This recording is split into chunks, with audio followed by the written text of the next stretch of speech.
Welcome back, everyone, to another episode of the Leadership Void Podcast. I'm Enrique with my co-host Vince to bring you the best in our veteran, military spouse, and first responder community.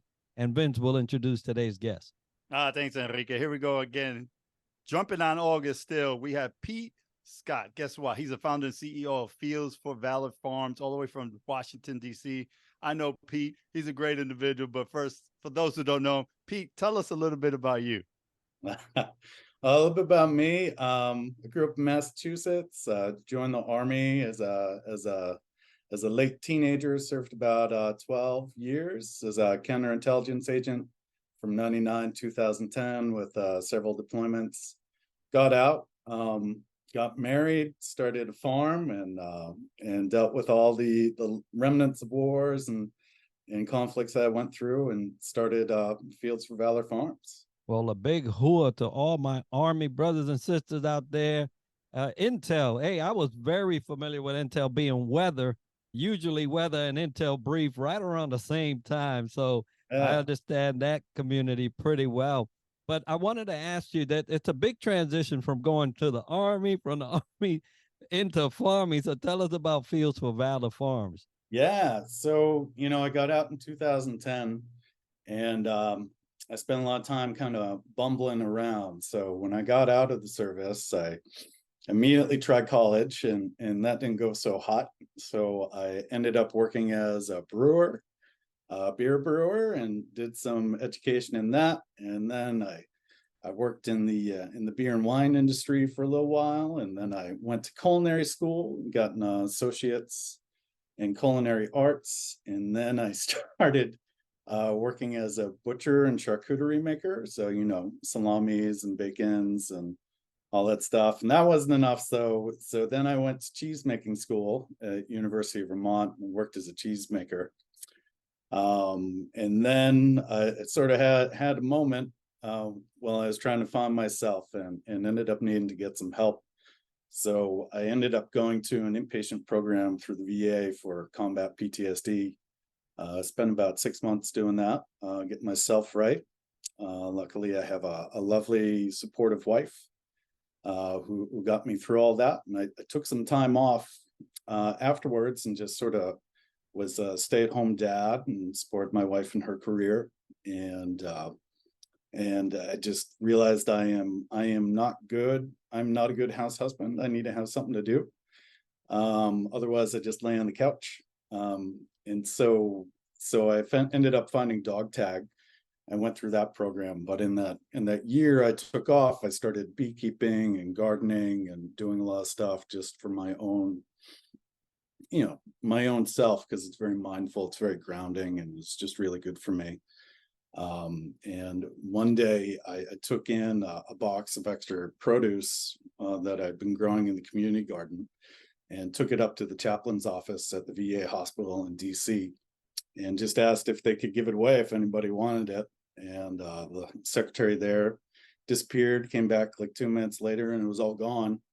And that just kind of clicked for me. And so through dog tag and just sort of trying to find myself after service, came up with this idea of Fields for Valor Farms, and started that in 2016. We've been going ever since. I love your origin story, Pete. Everything you've done is the reason why you're here today, my man. Yeah. Every school, I love it. I love it. With cheese and butchery and it's phenomenal, man.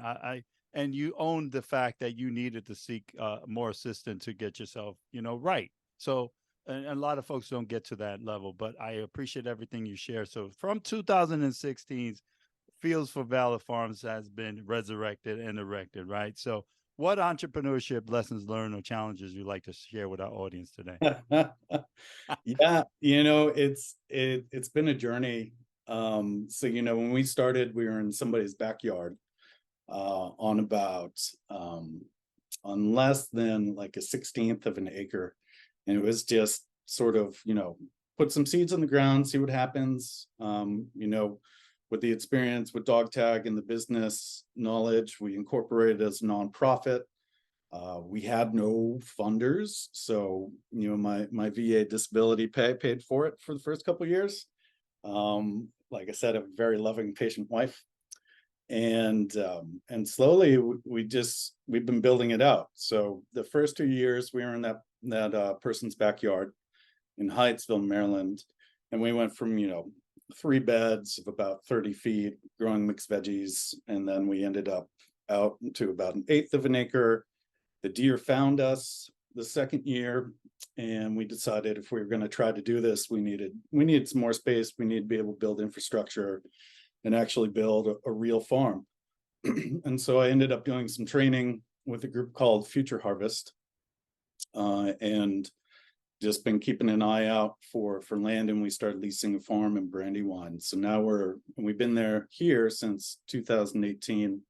It's a small farmette. It's about 7 acres. 3 are in woodland. There's another 4 acres in area that we can grow vegetables and do different things. And so right now we have about 1.5 acres set up for cultivation. I don't live here on the farm. I live in Silver Spring, and we found Antoinette LaForce through a group called The Mission Continues. She says hi, by the way, Vince. And she moved in 2018, and she was about to be homeless. But she's got a degree in horticulture. She's been through some training with a group called Arcadia Farms, and we just made an opportunity happen. So she's been here, and she started off just kind of being the caretaker, groundskeeper, helping out, pitching in. And we've been able to take her from that situation on up to through some grants from Wounded Warrior Project, being able to pay her a paycheck. She's now the farm manager. And we just went through a whole ordeal with the VA, and we've had her position here determined as a sheltered workplace for disabled veterans. So, yeah, it's pretty awesome to see her come along. We know each other so well, and we've been through the tears and the heartache of trying to build something from nothing.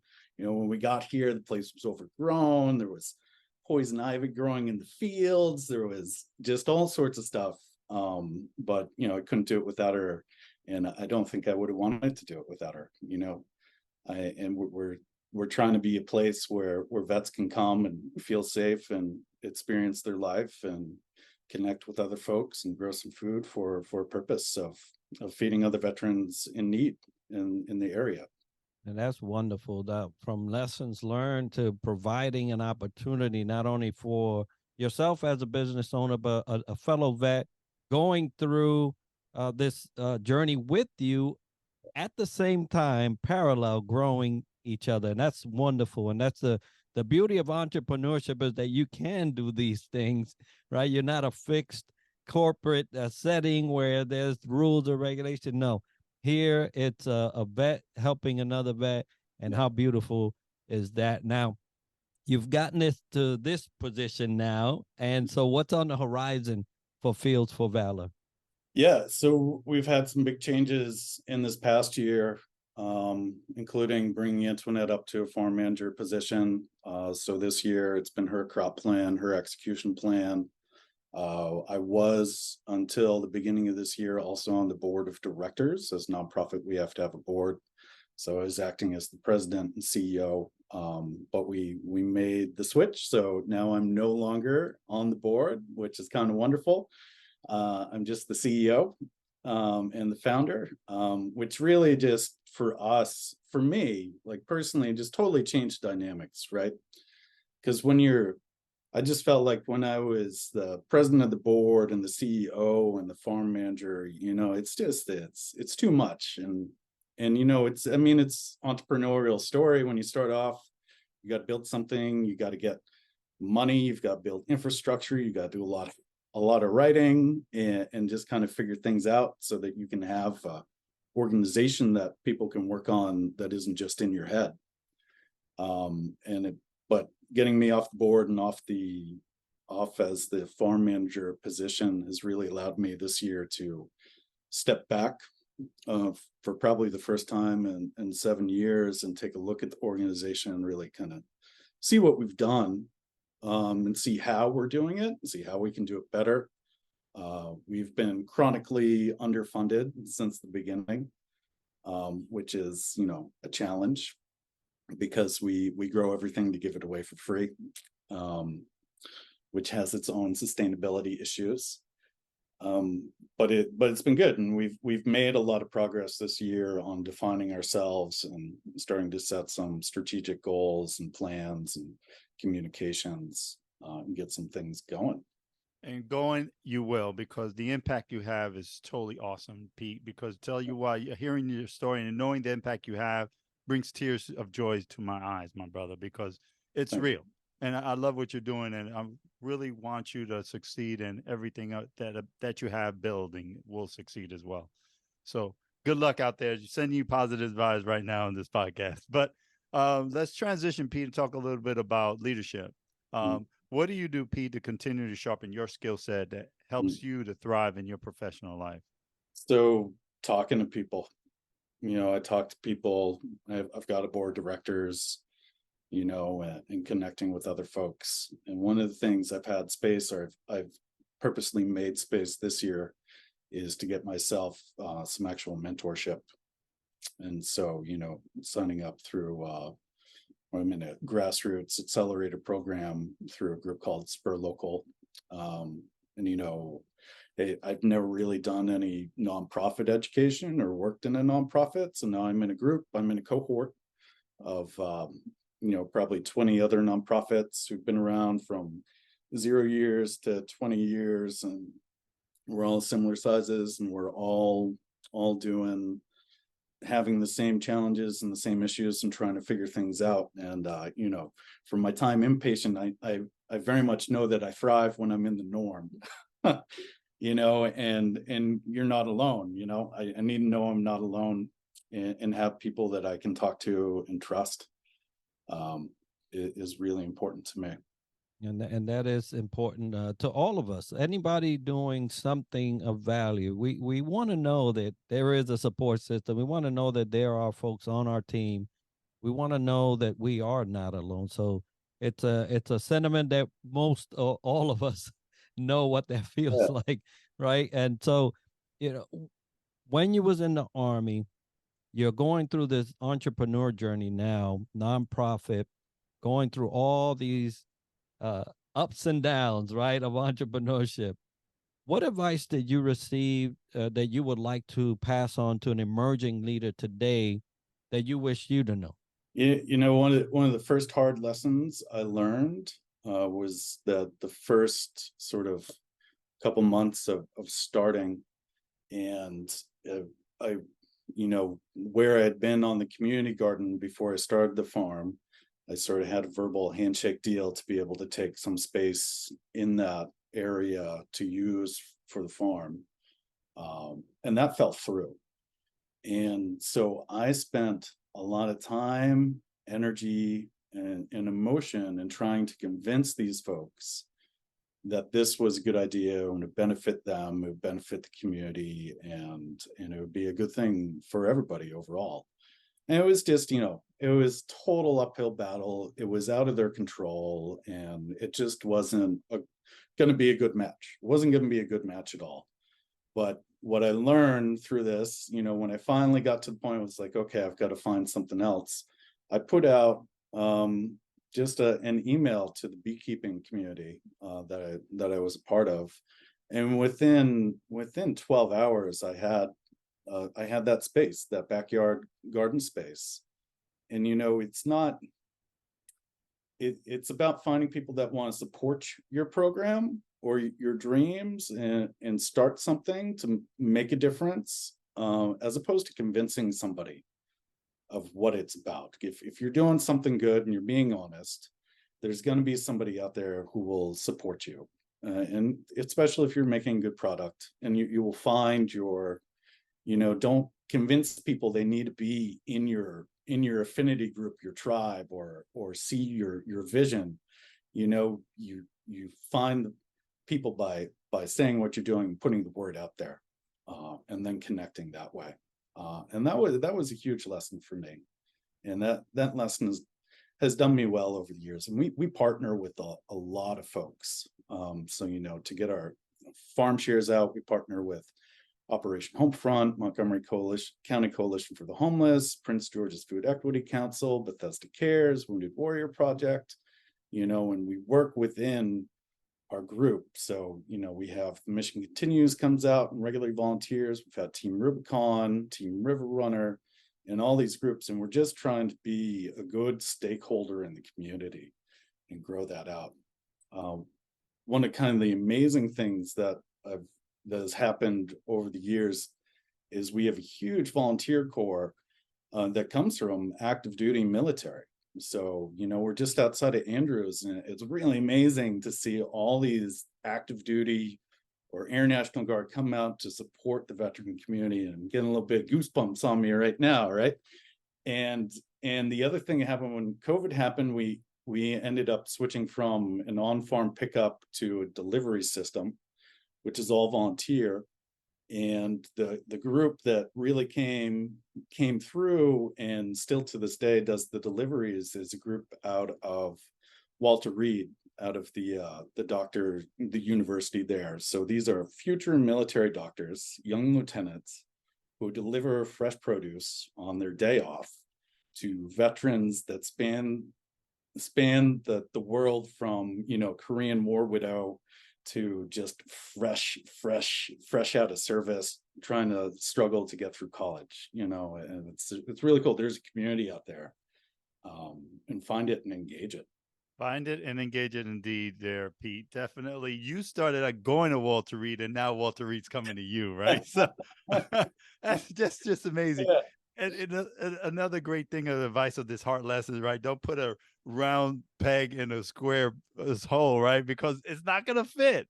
Find that community that fits your need. You went to the beekeepers, and guess what? 12 hours later, voila. And all this collaboration partnership, because it does take a village, not to only raise a kid or raise an adult, but raise a business. So it's all about the village. I love it. So now let's talk about a most memorable leadership aha moment that you've had either in the Army or through your transition that you'd like to share with our audience. Yeah. Oh, that's a good one. This deal with Antoinette and working through the VA was really something. I think we've done well by Antoinette, but certainly putting in the extra work and understanding our team and who we're serving and trying to make it a good environment has really been, it's kind of amazing and unheard of to get a paid position for a disabled vet considered sheltered. And it took a lot of work and it took a lot of stress, and we had to work through that stress and emotions to get the farm spun up for the year and get growing. But just this is about people, what we're doing, and it's about the individual too, and so we have to honor that and work with that, and that goes, we take that lesson across to everybody we work with, and sometimes it's hard to do that, but you need to take time to understand who's with you and what you need to do to take care of them. And I think that's the thing that's sometimes missing, or it's easy to lose sight of, and it's easier to say, well, okay, sorry, we'll have to find somebody else to do this and let you go, because that wouldn't have solved her problem, wouldn't have really solved my problem. But don't give up on your people. They're human. Now, there's a lot of aha moments that come to us. There's some others we have to go get. And, and that's what it looked like that happened with you guys. And I'm so, I hear the story, totally moved about it, because, these are things that are out there that unless you dig, you can't connect them, right? It wouldn't have been obvious to anyone that this would be a possibility, but you guys went and did your due diligence and persevered and made it happen. Now, you talked about the deers got us, right?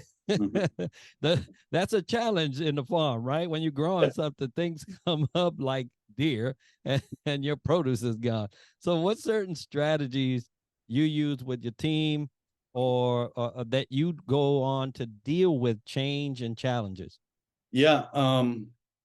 We're all beginning farmers here, and they'd say you're a beginning farmer until you've got 10 years experience, and I've got 7. Internet's now got like 5.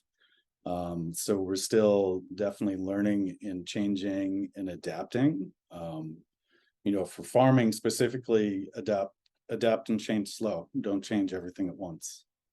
And then you can see how the little changes add up. And then, I've been able to step back and kind of get out literally the weeds, right? Get out of the weeds and take a look back. And, you gotta, it's hard sometimes to see the possibilities and to remember that things aren't problems, things are challenges, right? And you're looking for solutions, not reasons not to do something.